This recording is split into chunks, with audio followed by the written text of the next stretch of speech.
प्रभा बड. मी इयत्ता 3री क मध्ये शिकत आहे. अध्यक्ष महाशय, गुरुजन वर्ग आणि इथे जमलेल्या माझ्या बालमित्रांनो, आज लोकमान्य टिळक पुण्यतिथी व लोकशाहीर अण्णाभाऊ साठे यांची जयंती आहे. त्यानिमित्ताने मी आज तुम्हाला त्यांच्याविषयी थोडक्यात माहिती सांगणार आहे. ती आपण शांतपणे ऐकावी अशी विनम्र विनंती करते. कष्टकऱ्यांचे हातच पृथ्वीचे भाग्य विधाते आहेत. तोच या दुनियेचा राजा आहे. हे जग श्रमिकांशिवाय पूर्ण होऊ शकत नाही असे ठामपणे सांगणारे कष्टकऱ्यांचा, श्रमिकांचा बुलंद आवाज म्हणजेच लोकशाहीर अण्णाभाऊ साठे. अण्णाभाऊ यांचे पूर्ण नाव अण्णाभाऊ तुकाराम साठे. आपण त्यांना अण्णा या नावाने ओळखतो. ते वाटेगावचे राहणारे होते. वाटेगावच्या शाळेत मिळालेली अपमानकारक वागणूक अण्णांच्या जिव्हारी लागली. त्यामुळे त्यांनी शाळेला रामराम ठोकला. 15-16 वर्षात धड अक्षरही ओळख नसलेल्या अण्णाभाऊंनी प्रचंड साहित्य लेखन केले.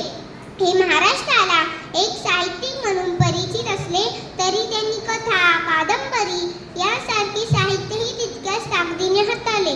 पोवाडे, लावण्या, गीते यांचा सामान्य कष्टकरी कामगार जनतेत विचाराच्या प्रचारासाठी वापर केला. जगासाठी हा झगडणारा, धडपडणारा साहित्याचा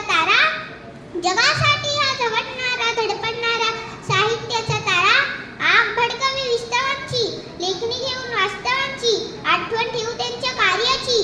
संयुक्त महाराष्ट्राचा इतिहास हा अण्णाभाऊ साठेशिवाय पूर्णच होऊ शकत नाही. या महाराष्ट्राच्या मातीने अनेक थोर पुरुषांना जन्माला घातले. त्यातलाच एक साहित्याचा शुक्र तारा, स्वतःच्या कर्तृत्वाने जगाच्या हृदयस्थानावरती ठसा उमटवणारे साहित्याचे शिल्पकार, साहित्यरत्न लोकशाहीर अण्णाभाऊ साठे होय. अण्णाभाऊंनी लहानपणापासूनच दारिद्र्याचे, अस्पृश्यतेचे चटके सोसले होते. पाठीशी शैक्षणिक आर्थिक परंपरा नसताना उघड्यावर दारिद्र्य जन्माला आलेला माणूस शेकडोंच्या जीवनात परिवर्तन घडवणारा दीपस्तंभ ठरला. म्हणूनच अण्णांचे लेखन, साहित्य कष्टकऱ्यांना, कामगारांना आपलेसे वाटते. अण्णांनी गाण्यातून, पोवाड्यातून जगातल्या क्रांती समोर मांडल्या.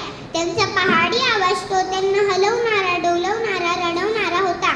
अण्णांनी 36 कादंबऱ्या, 22 कथासंग्रह, 10 पोवाडे, 12 चित्रपट कथा, 13 गीत पुस्तके, 14 लोकनाट्य नाटक अशी अनेक पुस्तके लिहिली.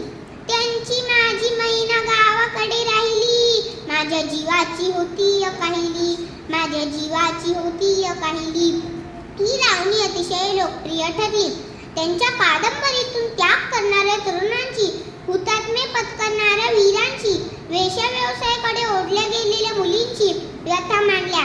जातीभेद, हुंडाबळी, समाज परिवर्तनाचे विषयही सोप्या सरळ भाषेत मांडले. आपल्या शायरीतून त्यांनी अख्खा महाराष्ट्र जागा केला. संयुक्त